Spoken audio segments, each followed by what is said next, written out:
시청자 여러분 안녕하십니까. 이제 2021년도 1월 2일 심야방송을 시작하겠습니다. 뭔가 북한에도 상당한 이상한 조짐이 좀 보여요. 제가 보기에는 김정은이가 결국 1월 1일 이 신년사를 발표하는데 어제 신년사를 발표하지 않았습니다. 그냥 연합장으로 대신한 거예요. 매우 이례적인 현상입니다. 그래서 95년도에 김정일이가 신년 인사를 연합장으로 발표한 이래 그야말로 처음 있는 일이에요. 이런 걸 보면 지금 김정은이가 뭔가 상당히 지금 어려운 점에 처해 있다. 그 당시 김정일이가 연합장에는 피눈물 속에 94년을 보내고 새해를 맞이한다. 위대한 수령님의 전사, 위대한 수령님의 제자답게 내놔라. 내 조국을 더욱 부강하게 하기 위하여 우리 모두 한마음 한뜻으로 힘차게 일해나가자. 1995년 1월 1일 김정일 이렇게 적었거든요. 이때는 김일성이가 사망한 바로 이듬해입니다. 그런데 이번에는 뭐 특별한 그런 이 대내외적인 큰 눈에 보이는 이 정치적인 사변, 사건, 사태는 없어요. 다만 문제라고 한다면 현재 김정은이 체제가 북한에 대한 유엔의 제재, 그 다음에 홍수 피해, 코로나 이런 걸로 인해서 삼중고를 지금 현재 견뎌내고 있을 정도로 삼중고를 겪고 있을 정도로 굉장히 상황이 안 좋다. 그래서 2020년도에 끝이 난 경제개발 5개년 계획도 완전히 실패로 끝나게 됐습니다. 그래서 사실상 북한의 경제체제는 사실 붕괴가 한 90% 다 무너졌다. 이렇게 보시면 됩니다. 그렇기 때문에 김정은이가 국민들한테 이 쇠고기 좀 소고기라도 먹고 살 수 있는 그런 나라를 만들겠다. 이렇게 수차에 걸쳐서 약속을 했지만은 그야말로 빵 문제 하나도 해결하지 못하는 무능한 정권이 된 거예요. 실패한 정권이 됐다.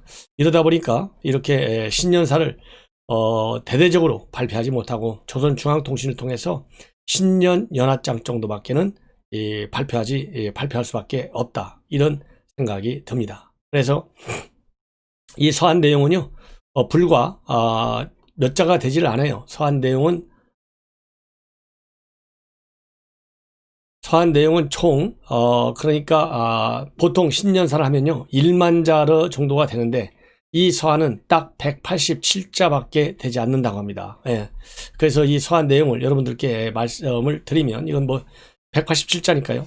새해를 맞으며 전체 인민에게 축원의 인사를 삼가 드린다. 어려운 세월 속에서도 변함없이 우리 당을 믿고 언제나 지지해 주신 마음들의 감사를 드린다. 나는 새해에도 우리 인민의 이상과 영원히 꽃필 새로운 시대를 앞당기기 위하여 힘차게 싸울 것이다. 위대한 인민을 받드는 충심, 일편단심을 다시금 맹세한다.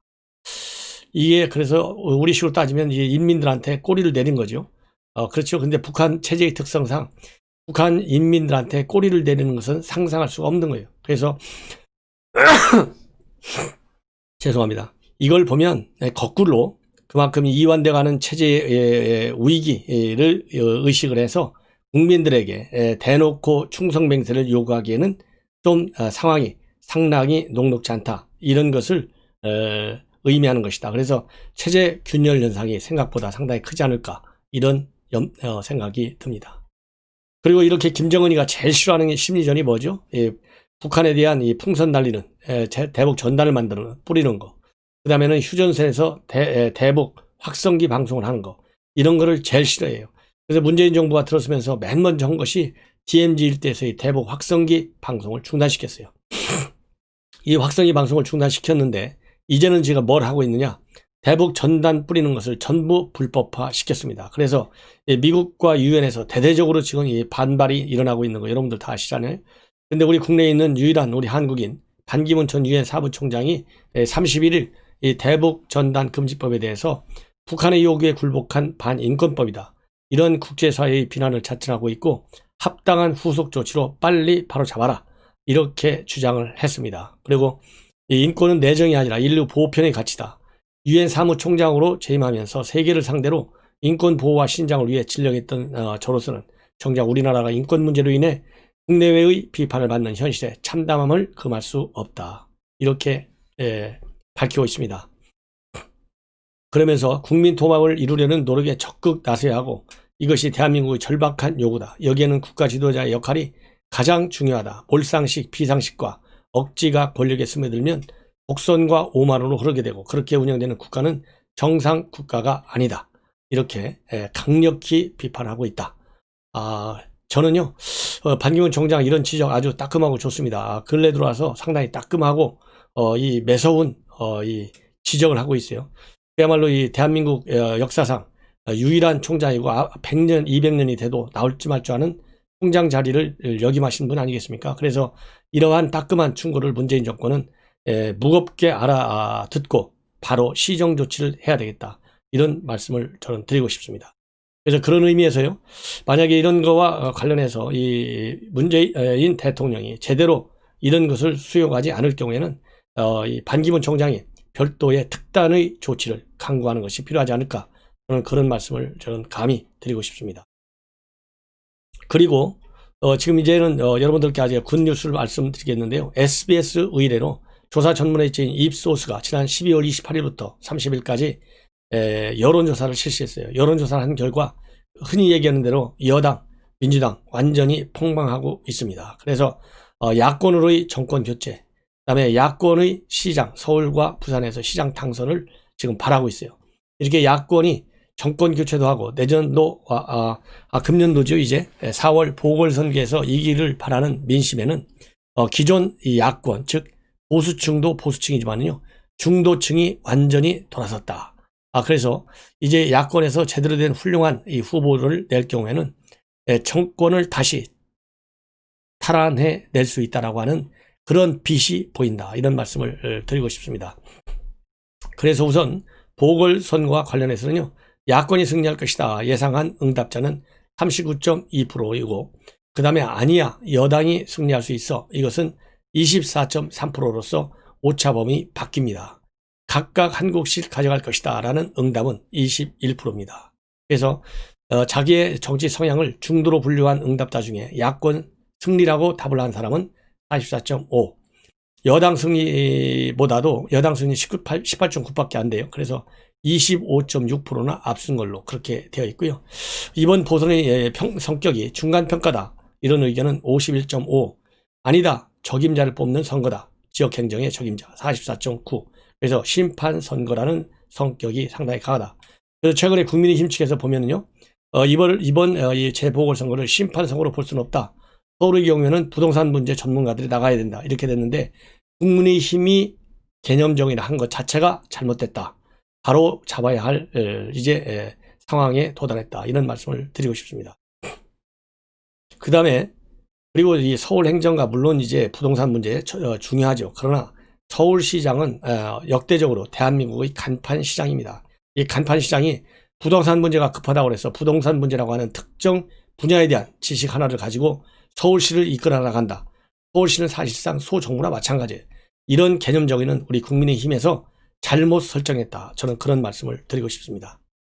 그 다음에 야당으로의 정권 교체 내년도 선거에서 중도층에서 19%나 높게 나타나고 있습니다. 그래서 정권 교체 이루어져야 된다 49.5%, 아니야 여당이 그냥 가야 돼 정권 재창출, 이거는 42.8%, 그래서 약 7% 정도 이거보다도 훨씬 높다, 이렇게 판단이 되고요. 그 다음에는 중도 성향 응답자가 굉장히 중요하잖아요. 중도 성향 응답자 중에서는 정권 교체가 54%, 54.5%를 기대하는 의견이 19.3%나 더 높다, 이렇게 지금 알려지고 있습니다. 그리고 이 후보군에서는 이재명 1등 23.6, 윤석열 18.5, 2등, 그 다음에 이낙연 16.7, 그래서 탑3가 오차 범위 내에서 격전을 펼치는 것으로 나타나고 있습니다. 정당 지지율의 경우에는 민주당이 35.4, 국민의힘이 24.1 이렇게 되어 있고요.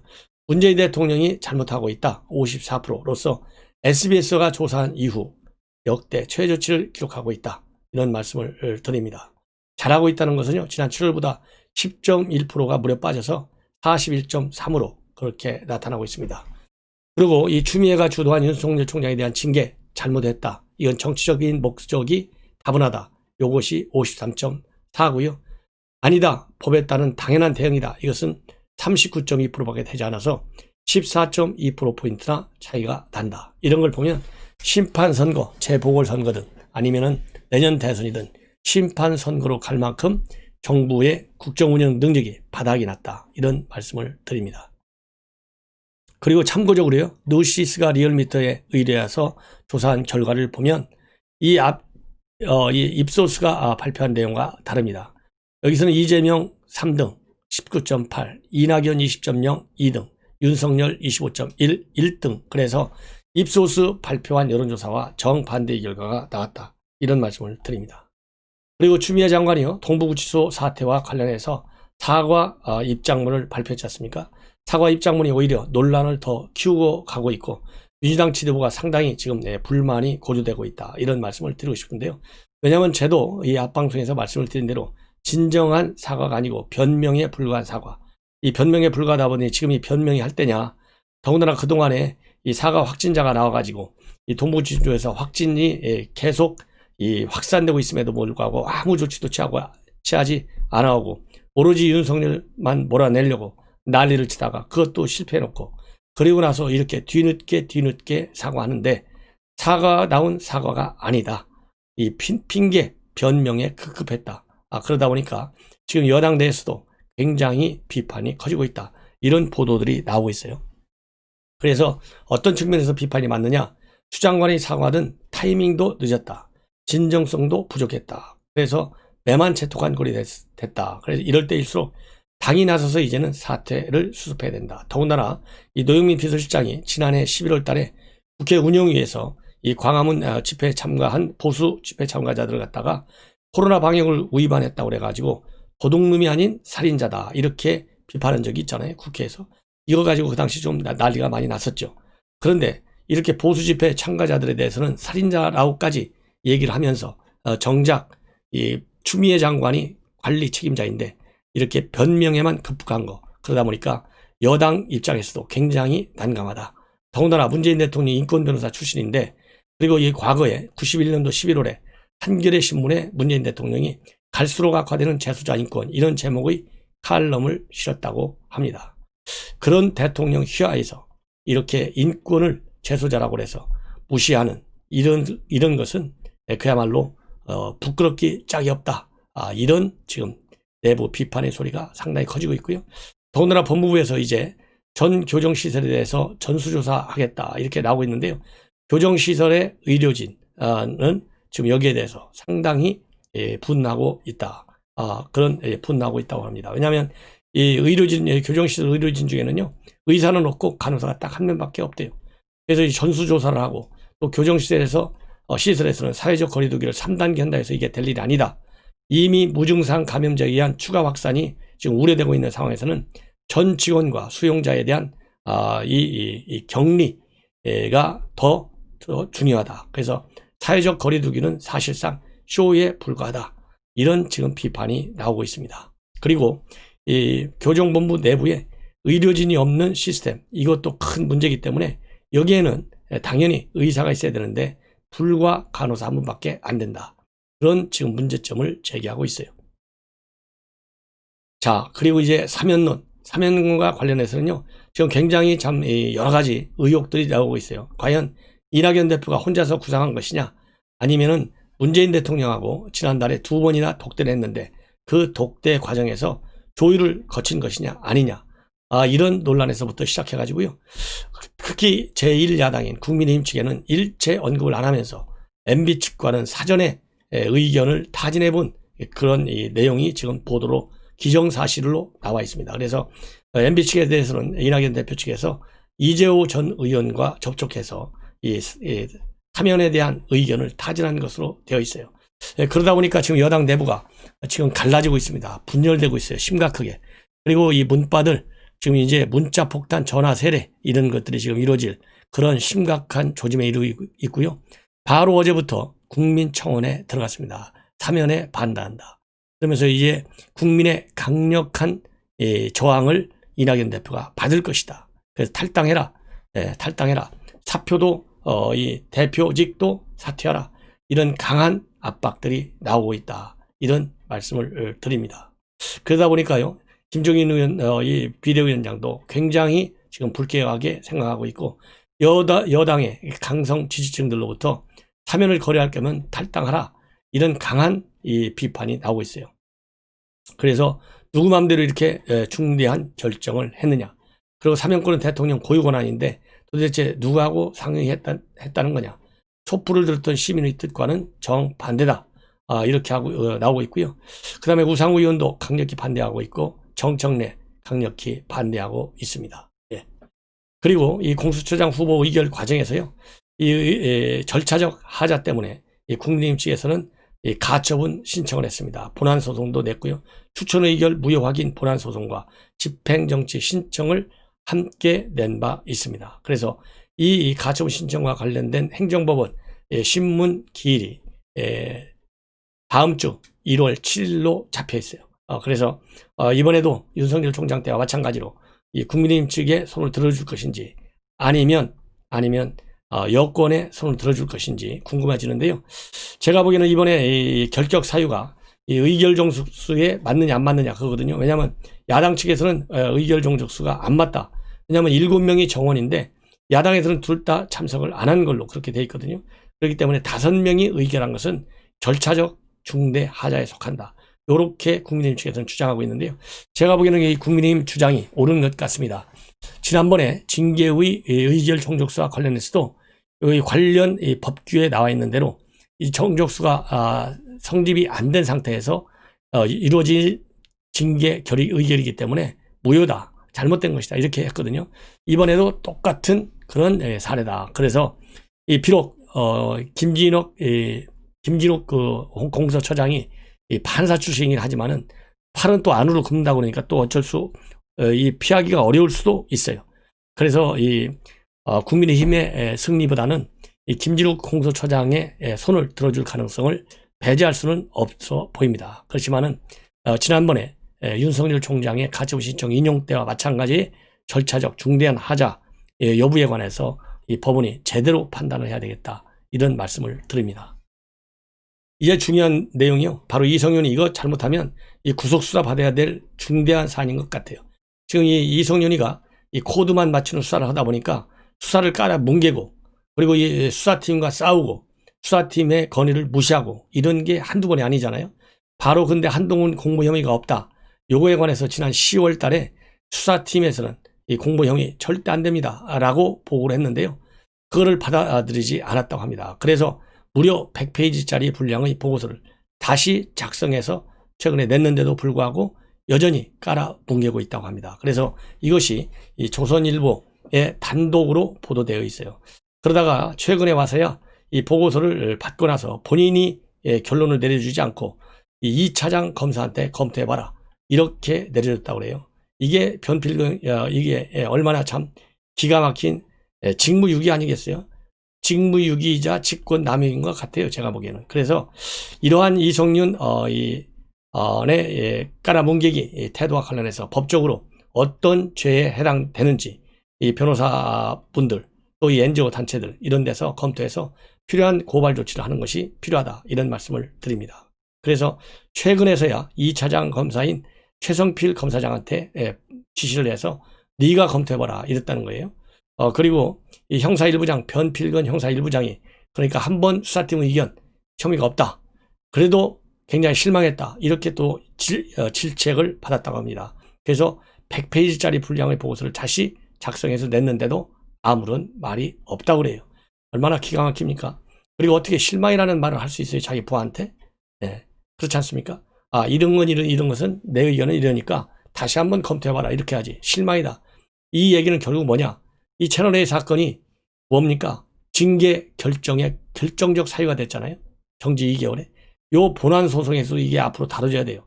그렇기 때문에 본안소송에서 윤석열 총장 측에 지나치게 유리하게 추미애한테 불리하게 작용될 가능성이 있기 때문에 이렇게 깔아뭉개고 있고 계속해서 검토해봐라. 그리고 내가 실망스럽다. 이런 얘기를 하는 것이 아니냐.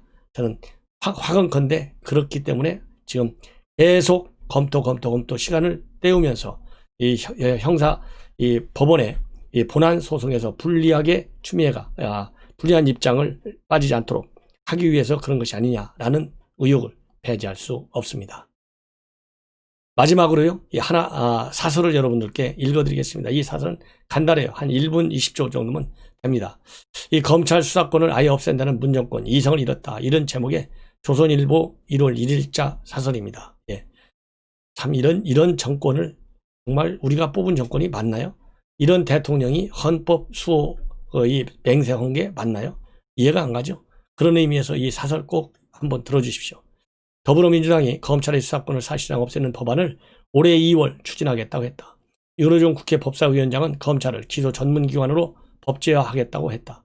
말로는 검찰 개혁안이라고 했지만 검찰의 수사권을 없애 정권 불법 수사를 원천 봉쇄하겠다는 것이다. 민주당 친문 의원들은 이미 검찰청 폐지법과 공소청 신설법, 국가수사청 설립안을 잇따라 내놓고 있다. 정부는 이미 검경 수사권 조정을 통해 새해부터 검찰의 수사권을 부패, 경제, 공직자, 선거, 방위산업, 대형 참사 등 6개 분야로 제한한다. 그런데 이마저도 송두리째 빼앗겠다는 것이다.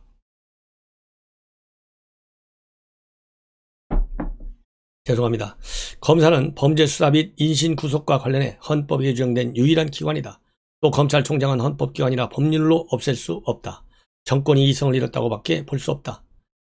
윤 위원장은 검찰 수사권 폐지를 앞당기지 않으면 안 된다는 생각을 갖게 한 건 윤석열 총장이나 검찰이 해온 행태 때문이라고 했다. 무슨 행태를 말하는 건지 밝히지 않았으나 그의 마음속에 실제로 있은 것은 월성 1호기 경제성 조작 사건과 청와대 울산시장 선거 개입, 라임 옵티머스 사건에 대한 검찰 수사일 것이다. 정권이 검찰을 유명무실한 존재로 만들려는 것은 문재인 정권이 저지른 불법에 대한 수사를 원천 봉쇄하려는 목적이다. 문재인 정부는 지난 1년여간 윤 총장을 내치려 온갖 수단을 동원했다. 그게 통하지 않자 법까지 바꿔가며 자신들이 원하는 인물을 공수처장에 임명했다. 또 법무장관의 친문의 박범계 의원을 후임으로 내세웠다. 여기에 삼중안정장치로 검찰 수사권 폐지라는 극단적 처방까지 준비하는 것이다. 감춰야 할 정권 비리가 얼마나 많길래 이러는 건가. 검찰 수사권을 빼앗으면 주요 범죄 수사는 경찰이나 공수처로 갈 것이다. 경찰은 박원순 전 시장 성추행 사건을 167일간 수사하는 신용만 하다 뭉개버렸다. 이용구 법무차관의 택시기사 폭행 사건도 봐주기 수사로 일관했다. 이대로면 문 정권은 취해법권 취대로 들어갈 것이다. 21세기 대한민국에서 이런 폭거가 버젓이 벌어지고 있다. 이런 폭거를 막아야 되겠죠. 그러기 위해서는 시청자 여러분들, 제 방송 논평이 여러분들과 뜻을 같이 한다면 주변 분들에게 SNS를 통해서 많이 전파해 주시고 또 가능하시다면 제 방송 구독자 빨리 더 70만, 80만, 100만이 돼서 정부 여권의 잘못된 이런 의도와 정책, 그리고 이런 건강한 강력한 비판 여론을 조성해야 된다, 이런 생각이 듭니다. 시청자 여러분들께서 많이 도와주셨으면 좋겠습니다. 대단히 고맙습니다.